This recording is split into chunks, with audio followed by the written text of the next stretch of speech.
Eh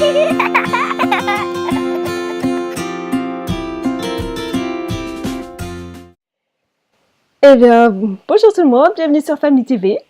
Aujourd'hui, je suis avec Marie Pommier qui va vous présenter l'approche Tipeee et notamment comment est-ce que on peut l'utiliser pour aider nos enfants à réguler leurs émotions. Voilà, ce qui est une approche particulièrement utile, qui va être utile à tous les parents et les enseignants.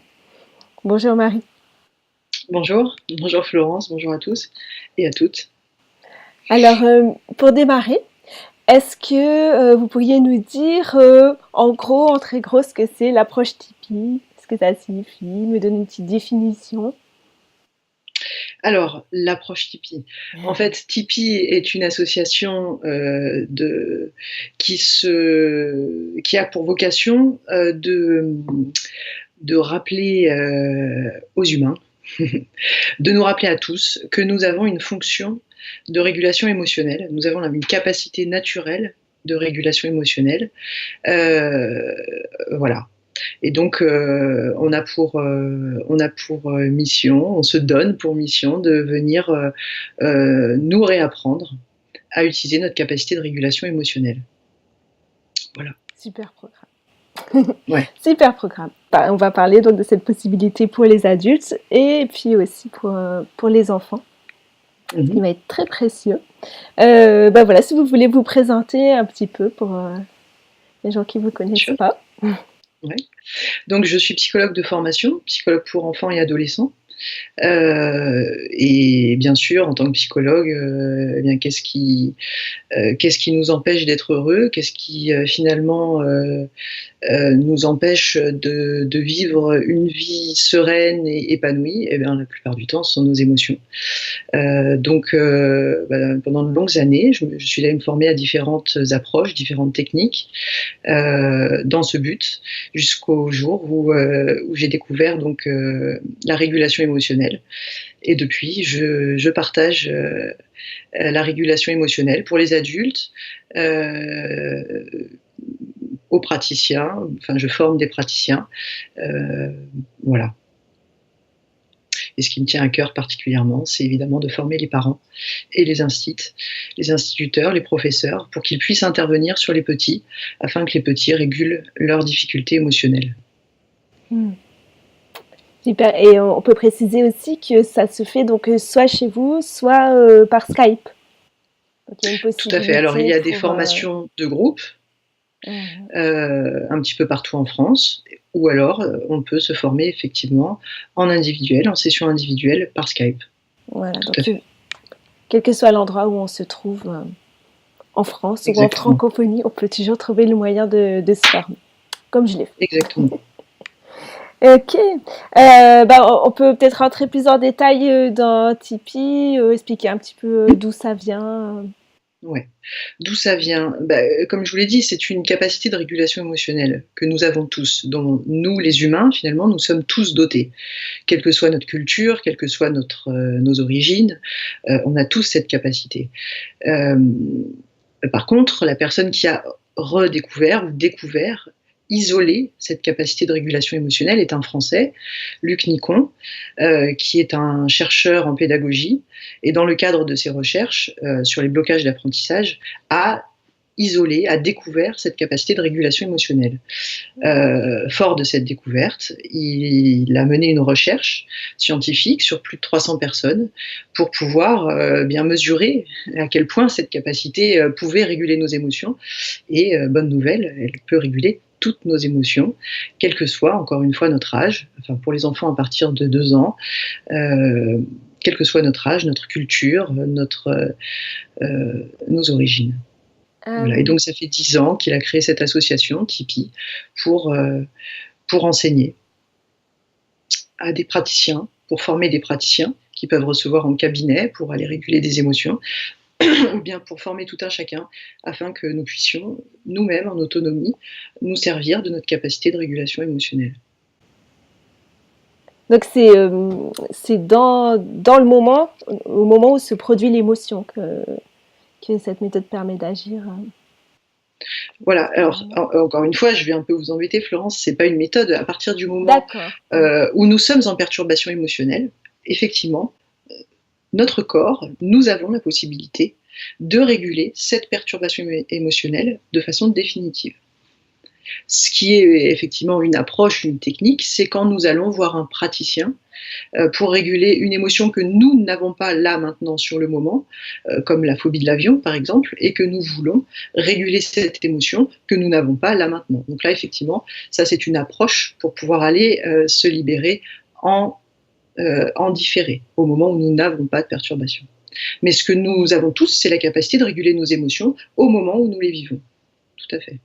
Voilà, bah, après, j'aurais bien aimé que vous développiez un petit peu la conception des émotions, qui est particulière par rapport à d'autres approches.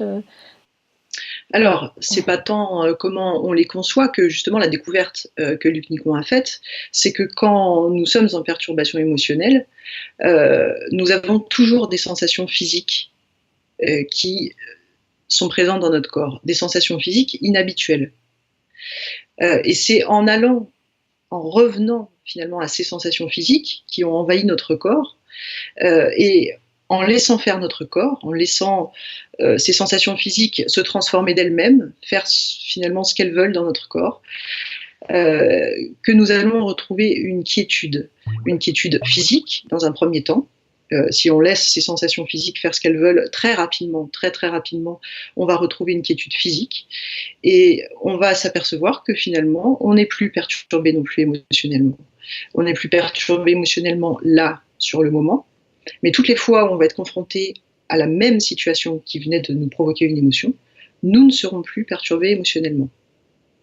Voilà, donc c'est pas tant la manière dont nous concevons les émotions que ce qu'a découvert ce monsieur, donc Luc Nicon, c'est que quelle que soit l'émotion que nous vivons, nous avons des sensations physiques qui sont présentes dans ce corps, et quand c'est en s'occupant de ces sensations physiques et en les laissant faire ce qu'elles veulent, que nous arrivons à réguler nos émotions. Oui, c'est le bout par lequel vous attrapez les émotions qui est différent par rapport à d'autres approches. Oui. Ouais. Et justement, par rapport aux approches dont on parle beaucoup en ce moment, comme par exemple la communication non violente, qui va plus amener à verbaliser l'émotion, comment est-ce que vous vous situez par rapport à ça? Ouais, je ne suis absolument pas spécialisée en communication non violente. Je connais un tout petit peu parce que je forme des gens, des gens qui sont formés à la communication non violente, à la régulation émotionnelle. Donc ce que j'entends dire d'eux, c'est que c'est complètement complémentaire. C'est-à-dire qu'en régulant nos émotions, nos colères, nos tristesses, nos blocages, nos prises de pouvoir, forcément, après, nous pouvons avoir une communication beaucoup plus fluide, beaucoup plus naturelle, beaucoup plus saine. Donc, à mon sens, et d'après ce que les personnes qui sont formées à la communication non violente me disent, c'est complètement complémentaire. Ok, ça se situerait en amont. Effectivement, c'est difficile d'aller communiquer avec les autres si je suis en perturbation émotionnelle. Si je suis empreinte de colère, le message que je veux faire passer est difficile à faire passer. Mon interlocuteur entend surtout ma colère. Donc en s'occupant de sa colère, en la régulant, donc comme je vous le disais tout à l'heure, en allant retourner finalement à notre corps, aux sensations présentes dans le corps à ce moment-là, et en laissant faire le corps jusqu'à ce qu'il retrouve une quiétude physique, naturellement, je vais pouvoir communiquer beaucoup plus aisément et beaucoup plus sainement ce que j'ai à dire à l'autre. Et c'est valable pour toute émotion, bien sûr, toute émotion ou toute chose que j'ai à partager. Si je suis serein, je peux le partager beaucoup plus efficacement. Est-ce que la façon dont vous pratiquez avec les enfants est la même que celle des adultes? Est-ce que c'est plus facile, moins facile? Il y a plusieurs choses dans votre question. Les enfants,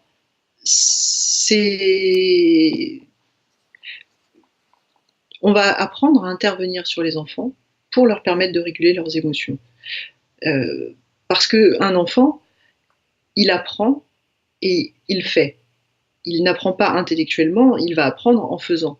Donc, si on explique à un enfant verbalement un tout petit comment faire pour réguler ses émotions, ça va être compliqué. Il va pas pouvoir saisir ce qu'on veut dire. C'est pour ça que c'est à nous, les parents, ou à nous, personnel encadrant des enfants, d'apprendre à pouvoir intervenir sur eux au moment où ils sont en perturbation émotionnelle, pour leur permettre d'utiliser leur capacité de régulation émotionnelle. Et l'enfant, une fois qu'on est intervenu une fois sur lui, 2 fois, il sait faire. Ça y est, il a compris comment il fallait qu'il fasse. Il s'est réapproprié sa capacité de régulation émotionnelle. Un adulte, tous les enfants à partir de 10-11 ans, on peut expliquer. Donc pour ça, on fait des formations publiques gratuites en France. Il y a plus de 40 formations publiques qui sont offertes chaque mois en France pour réapprendre aux gens à se réguler émotionnellement au moment où ils sont en perturbation, tout seuls. Voilà, on réapprend aux gens à être autonomes avec leur capacité de régulation émotionnelle. Bien sûr, je peux aussi intervenir sur un adulte au moment où il est en perturbation émotionnelle, évidemment. Et là, c'est un petit peu différent des enfants, parce que les enfants sont beaucoup plus simples que nous. Donc, c'est pas tout à fait la même approche quand on veut intervenir sur une personne qui est en difficulté émotionnelle. D'accord. Donc c'est plus simple encore avec les enfants. Alors, à la fois, c'est plus simple, parce que c'est plus simple pour eux de laisser faire le corps. En même temps, en intervention, ça peut être un petit peu plus pointu, parce qu'un enfant, il est extrêmement naturel. S'il est dans une émotion, il va pas essayer de nous arranger, il va pas essayer, il est dedans. Donc, voilà, l'intervention est peut-être un petit peu plus pointue qu'avec un adulte. Oui, il faut vraiment avoir bien intégré la façon d'intervenir et pourquoi on fait cette démarche pour pouvoir effectivement intervenir correctement sur les petits. D'accord. Donc on peut intervenir avec tous les enfants, il n'y a pas de contre-indication particulière, et donc avec toutes sortes d'émotions. Exactement. D'accord. Donc un enfant qui fait une crise, par exemple, ça peut être super utile pour toutes les mamans qui sont confrontées aux crises des 2 ans et demi, 3 ans. Voilà, ça peut être un moyen d'arriver à réguler ces crises avec l'enfant. Tout à fait. Non seulement ça va calmer l'enfant sur le moment, mais surtout, si c'est une crise de panique, par exemple, surtout, il n'aura, dans cette situation-là, la situation qui a déclenché sa crise de panique, pour le reste de sa vie, il n'aura plus d'émotion dans ce type de situation. Donc ça calme sur le moment, mais en plus ça régule définitivement cette émotion-là. Super. Et après, ils deviennent petit à petit un peu autonomes par rapport à ça, donc ils savent l'utiliser pour le reste de leur vie, en fait. Exactement. Alors, les enfants, effectivement, quand on intervient une fois sur eux, eh bien, après, on les voit le faire tout seuls. Quand ils sont en perturbation émotionnelle et que pour eux, cette émotion-là les dérange. Alors c'est vrai qu'en tant que maman, il y a des fois, on aimerait bien qu'ils le fassent sur certaines émotions, mais c'est pas une priorité pour eux. Voilà. Mais effectivement, ils apprennent très très vite l'autonomie, puisque c'est une capacité naturelle et qu'ils n'ont pas appris d'autres façons de gérer leurs émotions. Mais bien après, ils se réintègrent ça très très rapidement, bien sûr. Oui, on peut préciser qu'on leur laisse le choix à chaque fois. Ils peuvent choisir de réguler ou pas leurs émotions. Bien sûr, on leur laisse leur libre arbitre, évidemment. Ok. Est-ce que vous pourriez nous donner quelques exemples? Alors, quelques exemples. Eh bien, premier exemple qui me touche toujours moi énormément, c'est quand les mamans rapportent être intervenues sur leur petit qui était en blocage d'apprentissage. C'est-à-dire qui ne comprend rien, c'est pas du tout qu'il est déficient intellectuellement, c'est qu'à un moment donné, il ne comprend rien, ça s'embrouille dans son cerveau. Et donc là, effectivement, on peut intervenir sur l'enfant. Et ce qui est extraordinaire, c'est qu'après, l'enfant, il n'a plus de problème. Il n'a plus de problème avec cette matière-là, avec cette situation-là. Voilà, c'est toujours ce qui me touche beaucoup, parce qu'évidemment, ça a un impact énorme dans la vie d'un enfant. C'est énorme. Voilà. Vous connaissez aussi des enseignants ou des enseignantes qui l'utilisent? Ah oui, bien sûr, il y a beaucoup, enfin beaucoup, encore beaucoup, évidemment beaucoup trop peu, mais il y a quand même beaucoup Bien sûr. d'instituteurs de l'éducation nationale qui viennent se former sur leurs propres deniers, puisque, ben oui, très vite, ils s'aperçoivent que l'écueil, ce sont les émotions Mmh. dans les apprentissages. Mmh. Euh, donc ils viennent apprendre. Il y a aussi, bah, là nous sommes en train de former une école Montessori dans le sud de la France, Mmh. voilà, où le directeur a la volonté de former tout le personnel encadrant, les instituteurs, mais aussi tout le personnel encadrant. Voilà. Et puis aux États-Unis, puisqu'évidemment la régulation émotionnelle, on la partage bien un petit peu partout dans le monde. Aux États-Unis, il y a aujourd'hui 18 districts à San Francisco qui ont décidé de former tout leur personnel effectivement en milieu scolaire. Voilà. Donc ça commence. Génial. On a Ouais. hâte d'entendre ou de voir des retours de toutes ces expériences. Il y a déjà beaucoup de retours Mmh. sur notamment les troubles de l'attention. Ces enfants, dernièrement, une maman me disait que son enfant était effectivement avec de gros troubles de l'attention.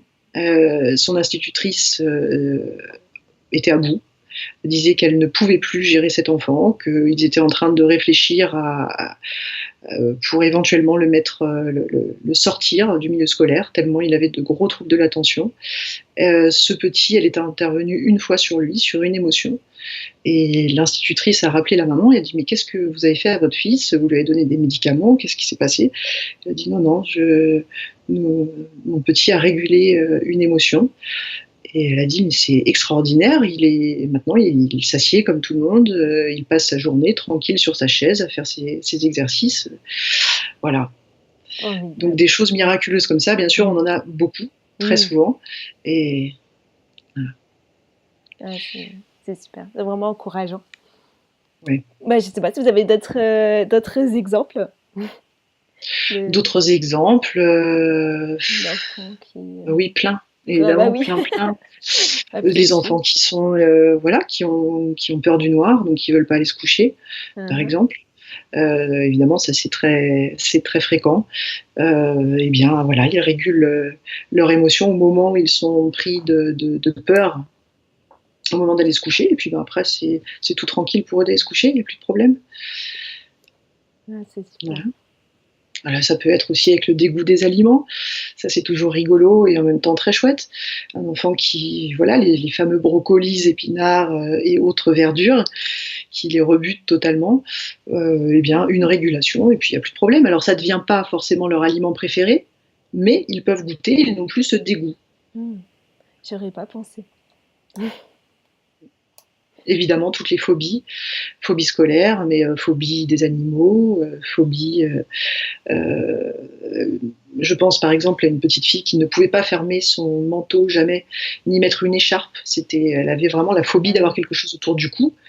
Et bien, pareil, une régulation, et puis plus aucun problème pour fermer son manteau, mettre l'écharpe, se couvrir, quoi. Super. Ouais. Et donc aussi, bien sûr, on peut le repréciser pour les parents parce qu'on est parfois débordé par les émotions dans le cadre de la parentalité. Et donc, ça peut être aussi super utile dans la relation de se former aussi personnellement. Très, très utile. Et j'ai presque envie de dire que c'est essentiel. Si on a envie que nos enfants prennent l'habitude de réguler leurs émotions, s'occupent d'eux émotionnellement, c'est à nous de donner l'exemple.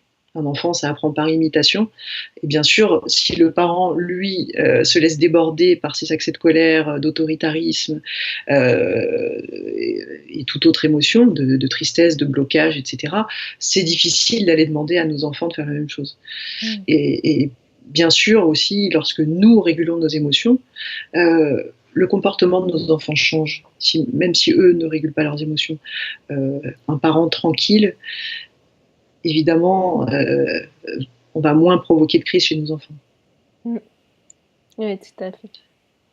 Mais ça, on va en parler un peu justement. Un parent en fait qui veut se former. Donc, moi, je vais laisser bien sûr le lien du site en dessous de la vidéo.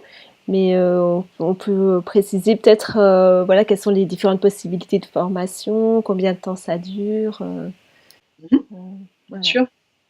Donc, comme je vous le disais tout à l'heure, si on a envie d'apprendre l'autonomie pour soi, il y a donc des formations à l'autonomie pour réguler ses émotions en situation, qui sont gratuites, qui sont offertes un petit peu partout en France. Donc vous trouverez tous les calendriers de ces formations sur le site. Je pense que vous m'aviez dit, Florence, que vous laisseriez le lien vers le Oui, site. oui, bien sûr, il y aura le lien en dessous de la Voilà, vidéo. donc Ouais. sur ce site, www.tipeee.pro, vous trouverez le calendrier, toutes les formations gratuites. Voilà, ça c'est pour se réapproprier notre capacité de régulation émotionnelle. Et donc ça dure combien de temps? Il y a plusieurs Alors, week-ends? c'est en deux sessions de 3/4 d'heure, 1 heure, D'accord, à 15 jours d'intervalle, en général. d'accord. Donc, à la première session, on apprend à être autonome. Dans l'intersession, évidemment, on vous invite à réguler vos émotions, à essayer. Et puis, à la deuxième session, on fait un point sur tous ces essais et on fait des compléments de connaissances, évidemment, de façon à ce que vous puissiez être autonome en toutes circonstances. Et c'est Voilà. important, Donc après ça, c'est on peut toujours revenir si on rencontre une difficulté, on peut toujours revenir dessus, exactement. la dépasser. Oui. Mmh. Tout à fait. Il n'y a pas de miracle, c'est un processus tout simple, mais effectivement, ça concerne des choses extrêmement intimes, les sensations physiques, ça va et nos émotions. Donc, eh bien, tout ce qui est simple, ça nécessite parfois de pouvoir y revenir et bien poser les choses avec quelqu'un qui peut nous accompagner, Mmh. qui peut nous enseigner ça. Chouette. Voilà, donc ça c'est pour soi. Et puis Mmh. après, on peut apprendre donc à être autonome pour intervenir sur les enfants. Donc de 2 ans à 10 ans. Ça c'est la formation que vous aviez faite, Florence. Mmh. Et puis après, il y a une formation pour On savoir peut intervenir sur les plus de 10 ans. D'accord. Donc plus de On 10 peut ans, juste, adolescents, adultes. préciser pour, la formation enfant, combien de temps ça dure, Ouais. comment ça se passe Donc c'est 2 concrètement? formations qui sont soit pour les enfants, soit pour les ados et les adultes, pour savoir intervenir au moment où ils sont en perturbation émotionnelle. On peut soit se former en groupe, donc pareil sur le site, vous verrez le calendrier des formations de groupe. Et ça, c'est 2 fois 3h30, à 15 jours d'intervalle environ, pareil, pour que vous puissiez avoir le temps d'expérimenter entre les 2 sessions. Ou alors en session individuelle, comme on disait tout à l'heure, par Skype. Et ça va être en 2 fois 2 heures. Pareil, avec une quinzaine de jours entre les 2 sessions. OK. Voilà, et ça on retrouve donc sur le site toutes ces, Voilà, vous retrouvez toute activités. la liste des enseignants et des formations. Ah oui, puis il nous manque donc, après la partie, plus thérapeutique, donc une personne qui Mmh. veut approfondir, une problématique particulière, là, elle prend rendez-vous avec un praticien? Alors non, pas nécessairement. D'accord, Nous ne sommes pas thérapeutes. d'accord. Ce n'est pas de la thérapie, c'est vraiment la régulation de perturbations émotionnelles, de difficultés émotionnelles. Donc soit j'apprends l'autonomie et puis finalement je me débrouille à chaque fois que j'ai une émotion, je le fais moi-même. Mais effectivement, si on aime être accompagné ou qu'au moins au départ on a envie de vivre une session accompagnée, on peut prendre rendez-vous avec un praticien pour aller réguler une difficulté émotionnelle. OK. Mais on peut se passer d'aller voir un praticien, D'accord. Je pensais pour, apprenant à être autonome. vraiment une émotion qui nous dépasserait complètement, ça peut, Voilà, effectivement, s'il y a une émotion mmh, qui nous dépasse complètement, on peut prendre rendez-vous avec un praticien. ben, c'est un super programme. En tout cas, pour ma part, je Ouais, vous recommande vraiment cette formation qui est, très agréable à faire et vraiment, très enrichissante et qui donne des outils après, pour, justement pour affronter les émotions avec les enfants qui est vraiment, qui sont des supers outils.